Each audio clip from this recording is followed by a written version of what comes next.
Hello and welcome to the channel Point of View India by Kundan Shah.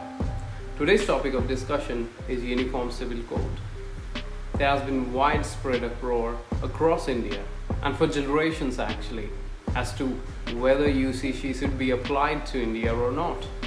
There are people who claim that most of the developed nations have UCC-like laws in place, whereas in India it's not applicable, and a lot of different religions such as Muslims and Christians are clearly opposed to the idea of UCC being applied in India, despite of the fact that it is very much a part of the Indian Constitution under Article 44. But before all this, let's just define Uniform Civil Code.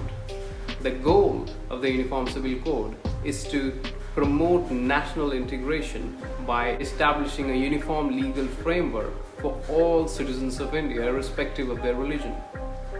Right now, matters related to marriages, divorce, and succession are not uniform. The laws applying to Muslims or Christians or Hindus are all different. The idea is to bring all of them under one umbrella.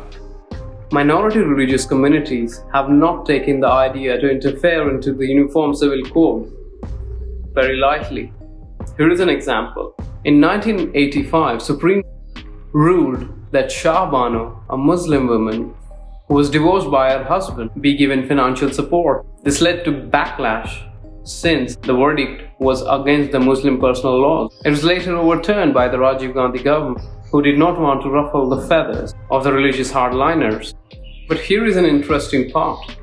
UCC is a part of the Indian Constitution and are inserted in Part 4, which are called DPSPs, that is, Directive Principles of State Policy. Not to forget, the members of our Constitutional Committee, including Dr. Ambedkar, deemed it desirable and not mandatory. Evidence, you ask?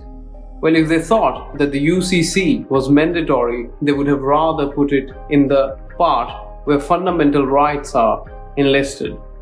Because fundamental rights are enforceable in courts. You can go to the court for their implementation. But the Constitutional Committee instead chose to place it in the section of Part 4 of the Constitution, which are just there to nudge the state policy in the right direction, and they are not enforceable in court. And therefore, putting the UCC in DPSP shows that it was of course desirable. It is very important that the citizens of a country are treated alike in the eyes of the law.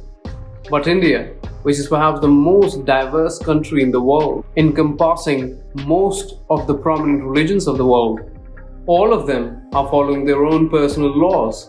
For instance, the law of succession in most of the religions are heavily skewed towards the male children. The legal age for marriage for Muslim women is a lot less compared to other religions. And while some religious and cultural laws provide for polygamy and polyandry, which means a man can have multiple wives and a woman can have multiple husbands. Similarly, the grounds for divorce and alimony are different for different religions and different communities. It is hard to ignore that application of UCC is essential for the social integration of India. For example, Goa has a Portuguese version of UCC applicable to the state, which means people of all religion in Goa follow the same rules regarding marriages, divorce, and succession. Uttarakhand is seriously considering the implementation of UCC in their own state as well. Having said that, it is desirable, it must not be forgotten that it will extend states' reach to the personal matters of communities, which can prove to be a tickling time bomb. Besides, the Constitution itself, under the Article 371A, provides that no Act of Parliament in respect of religious and social practices shall apply to the state of Meghalaya without their own state assembly accepting it. Article 371B and 371I contemplates differential treatment to the state of Nagaland and other northeastern states, owing to differential social conditions prevalent in those parts of the country. Any attempt at fiddling with those can have catastrophic results, as is evident with the money for violence. On top of it, to quote the 21st Law Commission recommendation, reforms in family laws of different communities and religion is bound to secure more religious and social freedom for both women and children than to bring in the Uniform Civil Code. To conclude, of course, the idea of UCC is needed to promote the social integration of India. But in a country as diverse as India, both geographically and culturally, it will be foolish to think that everyone residing within its boundary live in a similar socio-economic timeline.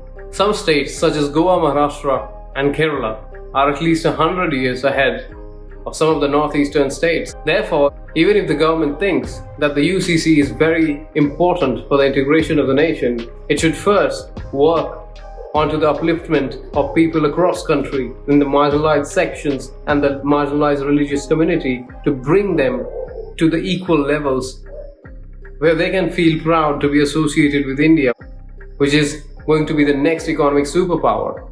Distribution of wealth is therefore of primary importance. Creating islands of highly developed and rich socio-economic areas unnecessarily puts some in huge advantage and others in humongous disadvantage. It is therefore natural for many to associate with prevailing social religious law than to associate primarily with India. UCC is of course needed, but the underlying bedrock on which it is supposed to stand is still missing. And that's exactly what the government needs to fix first. That's it for today's video. Please subscribe to the channel and don't forget to press the bell icon to stay notified for whenever we upload such videos. Thank you so much.